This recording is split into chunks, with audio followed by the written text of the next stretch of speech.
This whole situation was ironic. When I'd woken up this morning, the only thing on my mind had been getting back to normal. Well, as normal as I could since Dad had found me puking blood. He'd vehemently refused to let me even so much as peek at my schoolwork since Monday night, and I knew for a fact I'd missed a statistics quiz yesterday. Every minute I spent in this room was less time I could be spending in class, catching up on the last 3, going on 4 days I'd missed. And they wanted to discuss my stress level? I'm fine, I assured them both, and forced a smile onto my face that hopefully said I was breezy. I mean, I'm not gonna lie, this week has sucked. It sucked huge.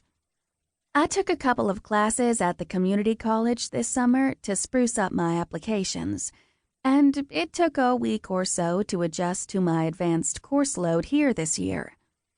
The combination of the two back-to-back, well, I guess they made me a little wonky, but I promise, Mrs. C, I've got everything under control now. With my eyes, I pleaded for her to understand, and as she looked at me, I saw the softening. This woman knew me better than anyone else here in Brighton High, other than my best friend Sydney. I'd darkened her doorway too many times to count since I pulled myself out of the pit freshman year, asking for advice on the best ways to set myself up for success. She'd seen what I could handle. She knew what I could accomplish. What had happened on Monday was just a minor blip. I've got a hospital bill that says it's most certainly not under control, Dad contradicted with a grunt, and Mrs. Cooper flinched. The softness in her eyes dissipated, and her gaze darted back to the top sheet of my file, probably as much out of discomfort as to avoid the look on my father's face, and I slumped back against my chair. So close. More than throwing up blood, it was the hospital that spooked him. Ever since Mom had gotten sick, neither of us could stand stepping through those chilling automatic doors, and I had to go and become a patient there for 2 days. Total overkill in my opinion, but hey, no one listened to me. All it took for Dad was one look at me lying in the bed, and clearly all those memories had come flooding back. Mrs. Cooper cleared her throat. Lily, I have to say, your father might have a point about your schedule. Looking over your transcript, it wouldn't be a horrible idea to drop a class or 2.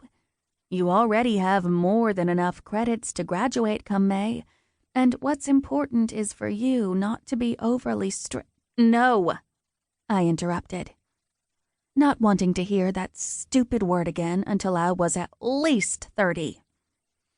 I can't risk it. Harvard's not exactly a safety school, Mrs. C. Next semester, once I know for sure I've been admitted early action and won't need these grades on my transcript, maybe I can look into cutting back.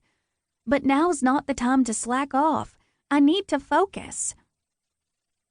I tried my best to appear accommodating, but the truth was, I had zero intention of cutting back or changing my schedule in January either. My entire academic life had been carefully built and prepared over years of thought, and I couldn't let one tiny hiccup derail my plans. Looking between them both, I fought the urge to fidget with my glasses and attempted to look as confident as possible while I said, I can handle it. Surprisingly, Dad caved first. All right then, keep your classes. The concession was so abrupt and so completely out of left field that all I could do was blink. When his peculiarly neutral expression didn't morph or flinch,